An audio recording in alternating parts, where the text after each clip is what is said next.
Hi, this week on the AI in Sales podcast, I speak to Ido Bornstein-HaCohen, who is the CEO of Conversocial.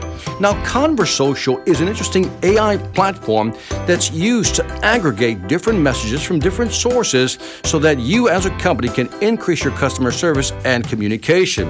I talked to Ido about what's changed over the last 20 years, how brands are using the technology to actually get their message or connection out into the market. But also, as we look at the changes in the last 20 years, how is communication changing? One of the things Ido talks about, which I think is fascinating, is how we are going from multi-channel communication back to unit-channel communication. That's a fascinating subject we touch on. Also, we're going to talk about how we use AI to make service seamless on both the agent side and the brand side. Lastly, we're going to get into some case studies on how Conversocial's platform can help you increase revenue, reduce costs, and increase customer satisfaction. Let's jump into the interview right now. So, I've been in the customer engagement space for quite a few years, almost 20 years already. CRM, live chat, hold, several senior positions in, some of the big companies, SAP, LivePerson. I always have been passionate about the space, always have been passionate about how people communicate with brands and how to make it simpler, more efficient, and, more delightful. Yeah. And that's what eventually led me to Conversocial. So before we jump into what Conversocial is, give me your take. And this is such a broad question, so I'm going to just throw it out there. It's like, 20 years worth of experience, man. It's, tell me what you're seeing. I mean, the changes over the last 20 years, just incredible. Incredible, man. Incredible. And, a lot of those changes are actually driven through technology. So many of the things that we're able to do today, we just were not able to do like 15, 20 years ago, right? I mean, we all walk around with our mobile phones, and it seems so natural, and it seems like we've had it forever. But, it's only in the past few years that we actually started using, mobile phones. Yes, my kids don't know a world without a mobile phone, but for us, it used to be pretty challenging. If you wanted to get something out of anything, if you wanted to, to buy something, you had to go into a store. If you wanted to get customer service, you had to either go physically to the place where you wanted to get the service. You remember those days? I do remember those days. I also remember, because maybe I'm just a little older than you, but running out of the house without a phone. Oh, for sure, man. You know what I also remember? I remember that, if you had, if you had set up to meet somebody, you actually had to be on the spot, on time, and you couldn't just text them or call them.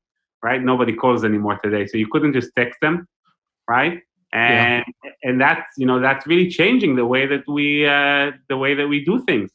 Well, I think that's an interesting touch point right there. Let's kind of use that as a segue because, there's broadcasting, then there's narrowcasting. When you look at messaging, it's more like narrowcasting, right? I think that's why we came up with emojis to make sure people understood our sentiments. So, Conversocial, talk to me a little bit about your company and how you're leveraging this new medium where people just want to communicate, the quickest possible on text. I don't want to talk to a human. Talk to me about that and your company. Absolutely. So, our company, got started when social media, kind of entered the world. And the idea was, people are interacting, with their friends, they're going to also interact with brands. Brands are there, so they need to have some way of providing good, customer service and communication. They need to be able to connect, with their consumers, right? And since then, social and the whole idea of social has really evolved and it changed, especially in the last, 5 years or so, since 2014, 15, 16, right? It started in the Far East with, WeChat, an app that basically has everything in it, from, buying things to communicating with brands to websites, almost like websites or like mini stores of specific companies. And it also came into, North America, and we started seeing it. And it also, came to EMEA as well. And today, when we think about how do we communicate, it's mostly private. I'm sure that if some of your listeners are from EMEA. I'm sure they're using WhatsApp, because you can avoid using WhatsApp, if you're in Germany or in the UK. And, if you're in North America, there's a good chance that, you might have bought your iPhone just because you wanted to have a blue bubble rather than a green bubble, right? And you wanted to participate in a group text, right? So those things are really driving a lot of how we're, working and interacting today. And it always starts, my experience shows that it always starts with, consumers. We start by changing our behaviors when we interact with one another, friends, family, but eventually it also infiltrates the brands. And then, companies start doing the same thing. So so when you think about Conversocial, right, we have a platform for customer service and customer communication over messaging, right? We have an agent desktop. So if you have a contact center and you've got people in the contact center that are replying to people who are sending them things over messaging, WhatsApp, Apple Business Chat, Facebook Messenger, Instagram Direct, and Twitter Direct, and so on. All of those channels that we use to communicate between one another. Our system actually collects those, routes them to the relevant people within the contact center with the right priority.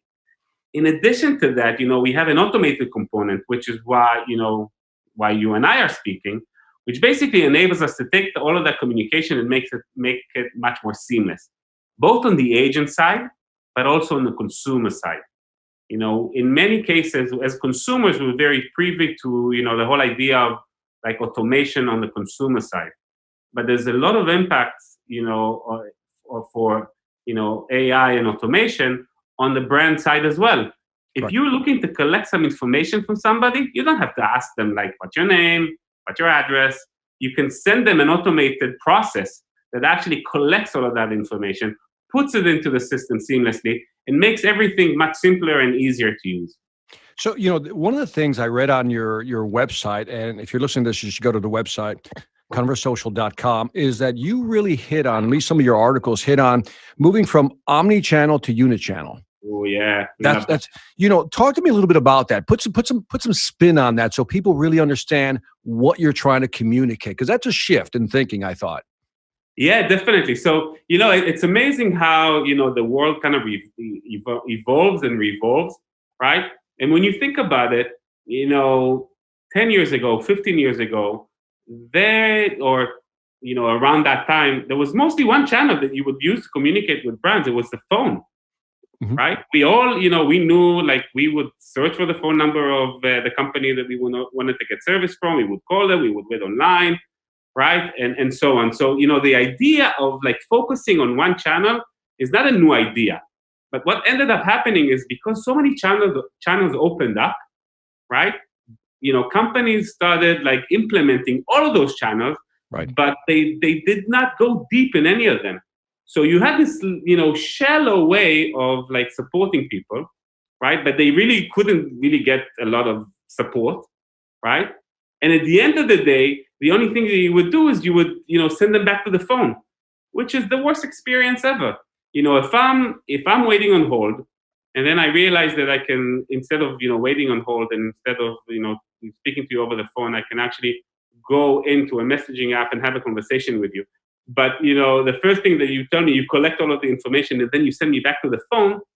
That just doesn't make sense. Correct. Right? Yep. It's actually a horrible customer experience. You go into messaging with that great promise, and then you realize that it's only sending you back to the same place that you tried to run away from.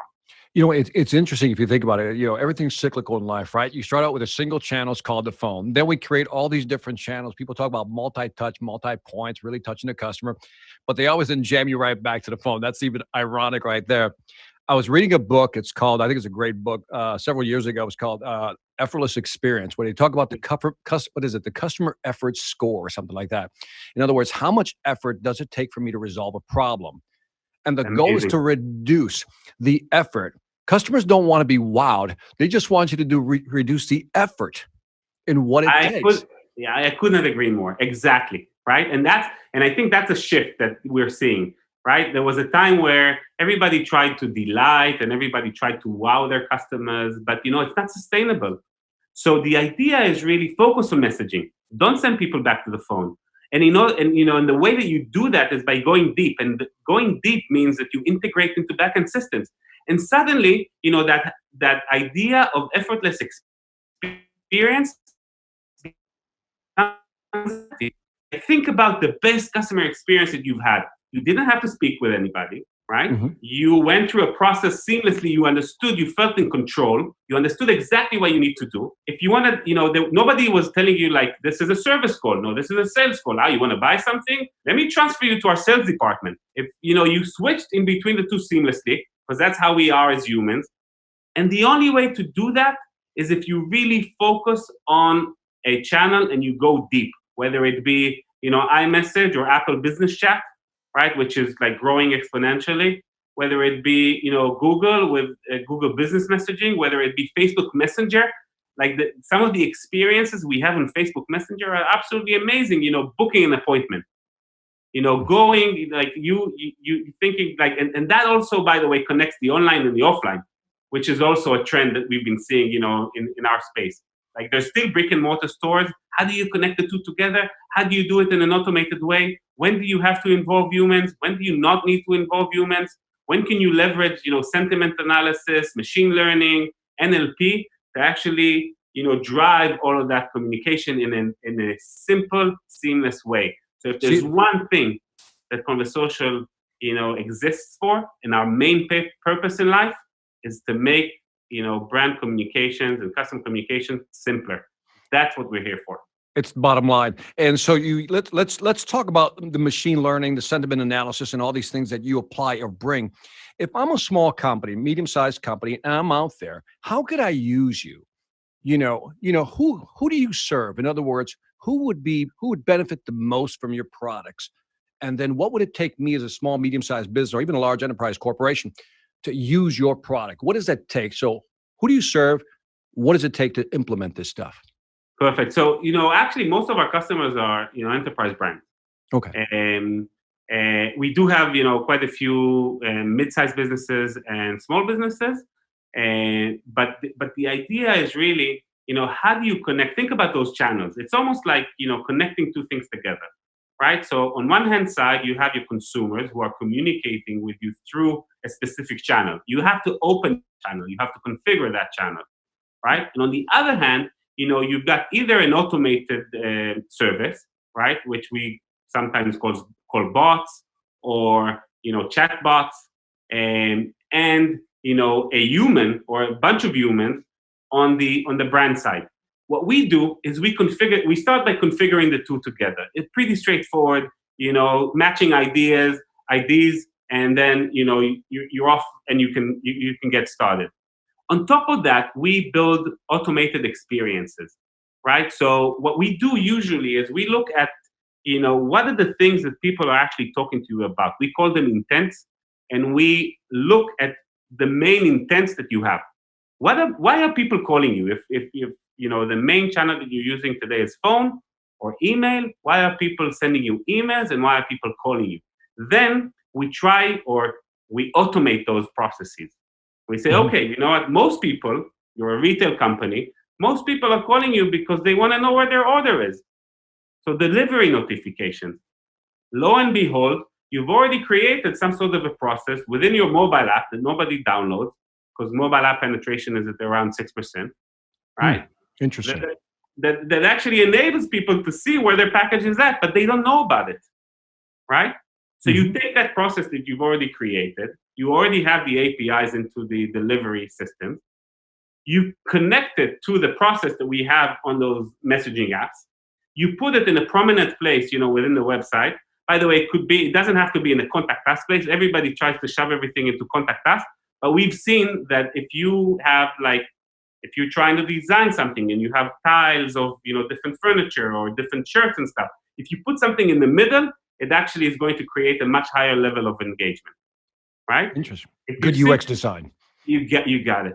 Exactly. Right? So you think about, taking those services and those APIs that you've already created, connecting them to the messaging channel, and enabling people within the messaging channels without ever leaving iMessage. It's like, you're texting with your friends, right? To get all of the service that they need.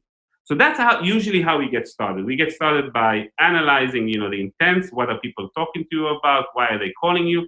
In most cases, most companies have some data around that. And that's, by the way, where, the human side of our business actually helps the automation side of our business, right? Because in many cases, if it's already a customer of ours, then we know why people are calling them, and we know why people are chatting to them, and we know the customer satisfaction, and we know we can see spikes. So a lot of it is around the data. So it's not only about solving things real time, but it's really solving things from a longer term perspective, right? Mhm. We take that, we build it into the product in an automated way. We keep on monitoring that. For those that we have not set up, we actually connect those messages to the human teams that are available, right?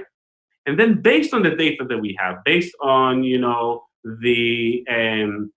the processing of the natural language, based on what people are saying, we're able to route them to the relevant people, whether it be an automated process or a human. We're able to prioritize them in the right way. If you're in an airport and your flight is going to be leaving in 30 minutes and now it's delayed and you need to book a new flight so that you'll be able to catch your connection, then we need to put you in a much higher priority. The nice thing about it is that we have the data to enable us to do that without asking, a ton of questions. And again, it goes back to making it simple on you, the consumer, right? So how do we take down like all of the loops and hoops that you have to go through, in order for you to get great customer service? And the nice thing about it, Victor, is that it actually helps the brands as well, because it reduces cost and because it increases customer satisfaction. So everybody enjoys it. It's a win-win. On your website, I looked at a couple of your case studies. One that was really interesting, speaking of reducing costs, because let's talk money, because it's all about also driving down costs, if not increasing revenue. I think the company's called Volaris, which is an airline company. And on there you have the cost to serve dropped by 83%, because as you know, in the airline business, margins are razor thin. And so anything you can do. So walk me through what you did for them, because I think the listeners would love to see, hear a tangible example of how to apply this to a business, especially with thin margins. Absolutely. So first of all, Volaris is a domestic airline out of Mexico. They're the number one domestic airline in Mexico these days. They've even surpassed Aeromexico, right? Wow. So they're seeing phenomenal growth, big, amazing, really amazing company, and part of the way that we came up with the whole idea of going deep in one channel is a result of what we've seen with Volaris, right? So when we started working with Volaris, they had multiple channels. A lot of their volume, like 80% of their volume, was on the phone. They had email, they had live chat, they had, a little bit of social, a little bit of messaging. And the work that we did with them was really to get them focused, right? And they started by getting focused on Facebook Messenger, right? And then when, being that they're a Mexican company, and that WhatsApp is very, the penetration of WhatsApp in Latin America, and specifically in Mexico, is very high. When WhatsApp was released in a beta form, we also added WhatsApp support to them as well. Interesting. So how do we take costs down? How do we take the effort down? Right? There's now we're getting one layer deeper, right? Messaging is an asynchronous form of communication. That means that there's no idle times for people in a call center. Put even aside, automation for a second. We'll talk about automation in a second with Volaris and so on. But, you just think about, you're an airline. You need somebody's passport number. What would be your response? Let me just go get it. Give me 5 minutes. I'll go get it. Or, that person stays on hold. It's like you're putting them on hold. Right. They're sitting in a call center. They're being measured by how long does it take them to resolve your issue. They now need to wait, for 5, 10, 8 minutes until you find your passport and you can give them your number, right? So eliminating that cuts, a vast majority of the time. Why am I saying eliminating that? Think about the way that you send, iMessage messages or WhatsApp messages or Facebook Messenger messages. You get the, receipt notification, you get the read notification. You don't have to answer it right away. Right. Right? If you answer it like an hour later or 2 hours later, it's all fine. This is part of how we interact. Yeah. Well, bottom line, you today. can actually serve more customers quicker. Instead of waiting 5 to 8 minutes while they get their passport numbers, you're maybe on to the next one or serving somebody else. Exactly. So think about it like an assembly line where you get the customers in, you respond, you take it out of your queue, they get the answer, they respond, it goes into the queue. Part of what we're doing is we know how to match people back with the same person who responded to them initially. That creates, much stronger relationships with the brand. Like you feel like, oh, I know him. I just spoke with him, 5 minutes ago, and now I have, the answer for the question that he asked for. So, we've seen, very high reduction in cost to serve and increase in customer satisfaction. They measure NPS. So we saw, a very high increase in NPS compared to phone and compared to other airlines that are providing the same level of customer care. Yeah, you'll see, if you look at the website, you'll see it. You got a beautiful graph where you show the shift within the call volume, how it's dropped and moved over to messaging more, and then the amount of time saved. And I just fresh out of the oven, we have a new image that actually shows out of that increasing messaging, how much of it is actually handled through automation. And you see that a big piece of it is actually handled by automation. So it's actually like there's no people who actually have to handle many of those service calls or sales calls. It's really interesting because it is counterintuitive in the sense that we get off the phone and we deal with one messaging and they're happier. If you kind of think about it, it's counterintuitive, but it works in today's world. It does.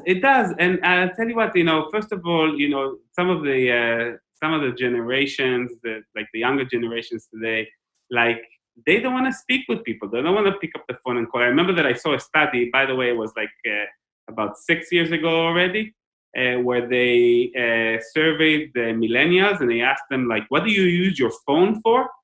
And calling was actually number 6 on the list. That's funny.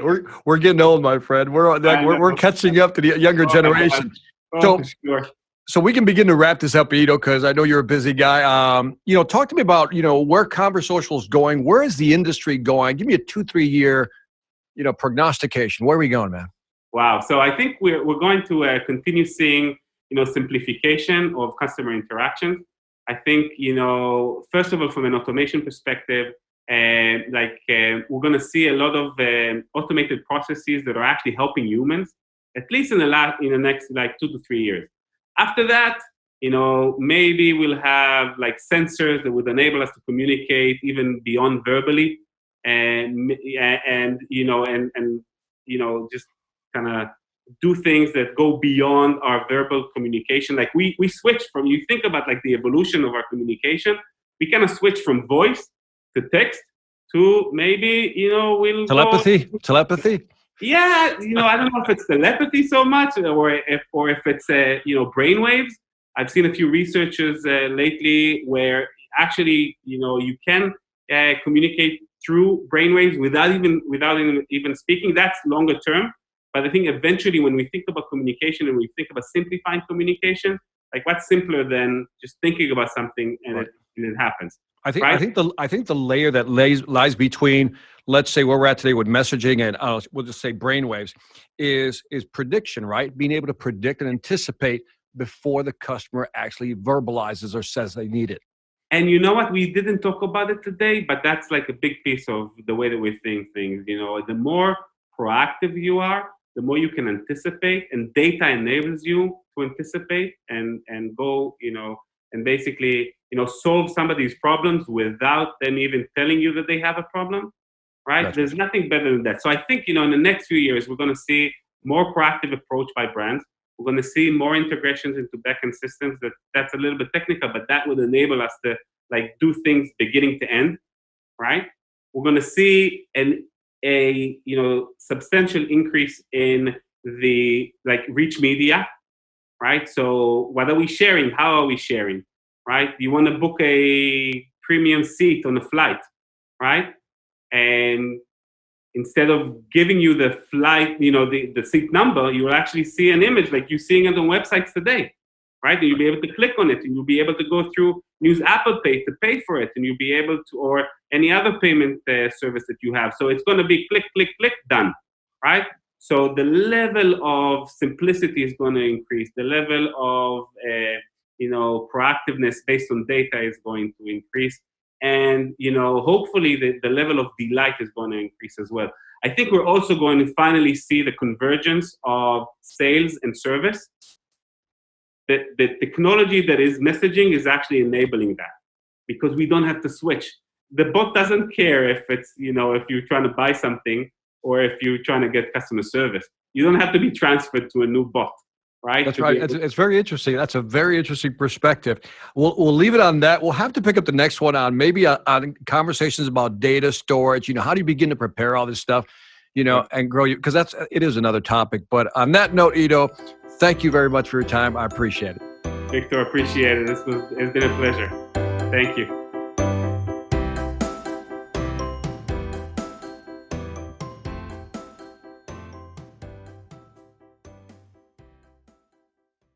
Hi, I'm Victor Antonio. I'm an author, sales trainer, and keynote speaker. I'm often asked, what makes a great speaker? Is it someone who delivers real content that the audience can use? Is it someone who engages the audience so they're part of the learning experience? Or is it someone who can motivate an audience to push them beyond their comfort zone and discover new abilities? The answer is yes. But the most important thing to remember is that I'm not there to look good. I'm there to make my client look good. Simply put, it's never about me, and it's always about them.